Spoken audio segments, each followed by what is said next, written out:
Chit chat లో ఏదైతే MLC కవిత వివాదాస్పద కమెంట్స్ చేశారో దీనికి సంబంధించి మరిన్ని డీటెయిల్స్ మా చీఫ్ న్యూస్ కోఆర్డినేటర్ రాధాకృష్ణ అందిస్తారు.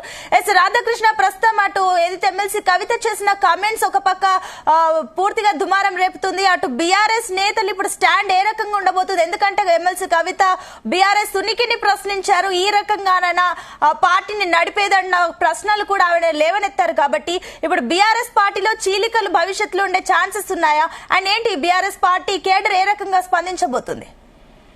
Good afternoon Sunitha.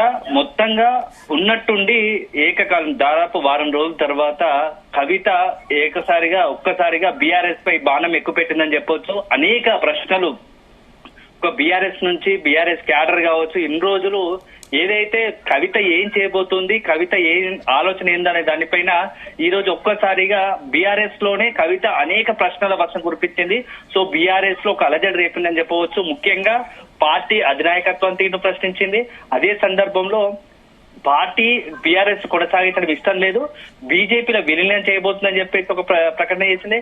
అదే సందర్భంలో కేటీఆర్ కు పార్టీ నడిపే సత్తా లేదు, పార్టీలో బీజేపీ కోవట్లు ఉన్నారని చెప్పింది.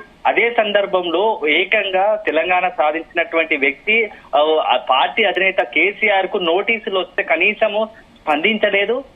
అదే సందర్భంలో మరో నాయకుడికి నోటీసులు వస్తే మాత్రం తీవ్ర స్థాయిలో నానా హంగామా చేశారు. అంటే పార్టీని మీరు ఏం చేయాలనుకుంటున్నారు, పార్టీకి సంబంధించి నడిపించే తీరు ఇదేనా అని చెప్పేసి మొత్తంగా ఒక పార్టీని ప్రశ్నించింది. సో ఒక రకంగా కేసీఆర్ సంబంధించి ఫస్ట్ టైం గా ఒక ఇంటర్నల్ గా పార్టీలో ఇంత స్థాయిలో, ఎందుకంటే గతంలో చాలా మంది ఈటల రాజేందర్, విజయశాంతి, ఆల నరేంద్ర పార్టీ పెట్టినప్పటి నుంచి కొంతమంది ఇలాంటి ప్రశ్నలు ఏవనెత్తారు పార్టీకి సంబంధించి కొంత అంతర్గతంగా ఉన్నటువంటి వ్యవహారాలపై. కానీ ఈసారి ఏకంగా కేసీఆర్ కూతురు అదే సందర్భంలో పార్టీలో మొదటి నుంచి యాక్టివ్ గా వస్తూ ఉన్నటువంటి కవిత ఇప్పుడు బీఆర్ఎస్ సంబంధించి ఏవైతే అంశాలు ఏవనెత్తిందో చాలా చర్చనీయాంశం అవుతా ఉంది. సో కొంత బీఆర్ఎస్ సంబంధించి ఎలా స్పందించాలనే దానిపైన ఇప్పుడు ఒక గందరగోళము డైలమా ఏర్పడిందని చెప్పవచ్చు.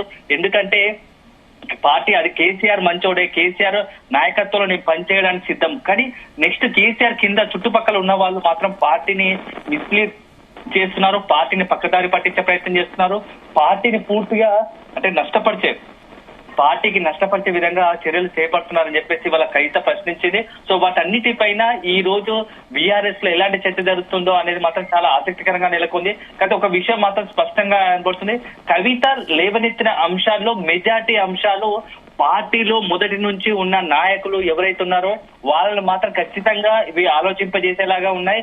ఎందుకంటే 10 సంవత్సరాలు ఉద్యమం, 20 సంవత్సరాల పార్టీ ఏర్పడింది, 10 సంవత్సరాలు అధికారంలో వచ్చింది. అధికారంలోకి వచ్చిన తర్వాత పార్టీలో మొదటి నుంచి ఉన్న వ్యక్తులకు కాస్త ప్రాధాన్యత తగ్గింది. తర్వాత పార్టీలో ఎవరైతే సెకండ్ లేయర్ గా అధికారం కోసము అధికారానికి వచ్చిన తర్వాత వచ్చిన నేతలు ఎవరున్నారో వాళ్ళకి పార్టీలో ప్రాధాన్యత పెరిగింది. మంత్రివర్గంలో కావచ్చు, పదవుల విషయంలో కావచ్చు, చివరాఖరికి ఏదైనా పార్టీ సమావేశాల్లో మాట్లాడే సందర్భంలో కూడా వీళ్ళంతా కూడా పార్టీలో మొదటి నుంచి పనిచేసిన వాళ్ళంతా ఎటో వెళ్లిపోయారు.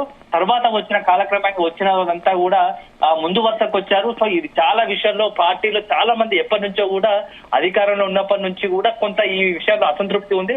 అలాంటి నేతలకు మాత్రం ఇది కవిత లేవనెత్తిన అంశాలు చాలా ఒక రకంగా మంచిదనే భావన పార్టీలో ఉన్నట్టుగా తెలుస్తా ఉంది.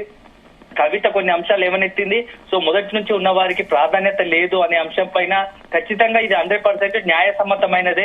అదే సందర్భంలో పార్టీలో కేసీఆర్ కలవకుండా ఏదైతే మొదటి నుంచి ఉన్న నాయకులు కావచ్చు, ఇతర కీలక నాయకులు ఎవరైతే కేసీఆర్ కలవకుండా చేస్తున్నారో అలాంటి పట్ల పార్టీకి నష్టం జరిగింది. మొన్న ఎన్నికల్లో కూడా దాని ఫలితాలు మనం చవి చూసామని చెప్పేసి కూడా నేతలు అనుకుంటున్నారు. ఎందుకంటే కేసీఆర్ అందరితో కలవడానికి కొంత సమయం ఇస్తే బాగుండేది. సో ఇచ్చిన సమయంలో కలవకుండా కొంతమంది ఎంతమంది కేసీఆర్ కలవడానికి కీలక నేతలతో పాటు కవితతో పాటు ఎంతో మంది నేతలు ప్రయత్నించారు. కానీ అక్కడ ఉన్న కేసీఆర్ చుట్టుపక్కల ఉన్నటువంటి కొంతమంది వ్యక్తులు కేసీఆర్ కలవకుండా చేశారు. సో ఇది అల్టిమేట్ గా పార్టీకి తీవ్ర నష్టం జరిగింది. సో మన అధికారం కోల్పోవాల్సిన పరిస్థితి వచ్చింది. సో ఇప్పటికైనా పార్టీ విధానాలు మార్చుకోవాలి, పార్టీ నడిపే విధానాన్ని ఖచ్చితంగా మార్చుకోవాల్సిందని చెప్పేసి కవిత ప్రశ్నించింది. సో ఖచ్చితంగా ఈ రోజు కవిత లేవనెత్తిన అంశాలు మాత్రం బీఆర్ఎస్ లో పెద్ద తీవ్ర చర్చనీయాంశం. అంతర్గతంగా ఒక అనేక ఒక సందిగ్ధం లాంటి వాతావరణం ఒక ప్రత్యేక ఒక అలజడి సృష్టించిందని చెప్పవచ్చు.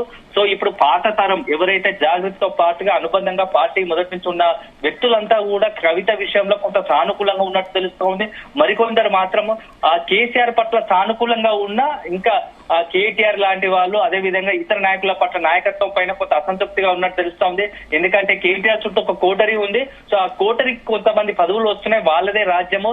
ఇటు పార్టీలోనైనా సోషల్ మీడియాలో అయినా ఏది రకంగా అయినా పదవుల్లో అయినా వాళ్ళదే నడుస్తా ఉంది తప్ప మిగతా నాయకులు ఎవరు పట్టించుకునే పరిస్థితి లేదు. సో మొదటి నుంచి పార్టీని నమ్ముకున్నాం, తెలంగాణ ఉద్యమంలో పనిచేసాము, పార్టీని నమ్ముకున్నాము, 25 సంవత్సరాలుగా పార్టీ కోసమే పనిచేస్తున్నాం, అయినా మాకు తగిన ప్రాధాన్యత ఉండట్లేదు అనే భావన కలిగిన చాలా మంది నేతలు ఉన్నారు. వాళ్ళందరూ కూడా కవిత వ్యాఖ్యలతో ఒక రకంగా ఏకీభవిస్తున్నారు.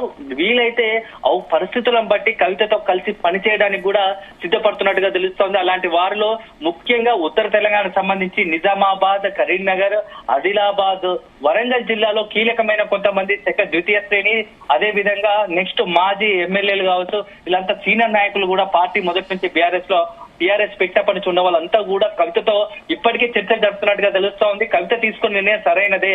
ఎందుకంటే ఇలా ఉంటూ పోతే పార్టీలో తమ పరిస్థితే తన మొత్తంగా ఉనికి ప్రశ్నార్థం అవుతుందని చెప్పేసి వాళ్ళు భావిస్తున్నట్టుగా తెలుస్తోంది. ఇప్పటికైనా తెలంగాణ కోసము తెలంగాణ ఉద్యమాలు పనిచేస్తున్నాం కాబట్టి భవిష్యత్తులో తెలంగాణ కోసం పోరాటం చేయాల్సిన అవసరం ఉంది. సో మన పార్టీ బీఆర్ఎస్ లో కొంత తెలంగాణ విషయంలో నిజమైన తెలంగాణకు సంబంధించిన అస్తిత్వం సంబంధించిన పోరాటాల విషయంలో కొంత వెనుకబడిపోయామనే ఒక భావన కొందరిలో ఉంది. వాళ్ళందరినీ కూడా కలుపుకునే ప్రయత్నం కవిత చేయబోతున్నట్టు తెలుస్తోంది. అలాంటి వారిలో ముఖ్యంగా కవిత కూడా ఇదే విషయం ఈ రోజు అలాంటి నాయకులందరినీ ఏకీకరణ చేయడానికి ఇలాంటి వ్యాఖ్యలు చేసిందని చెప్పి చర్చ జరుగుతా ఉంది. Sunitha. Okay Radhakrishna, thank you.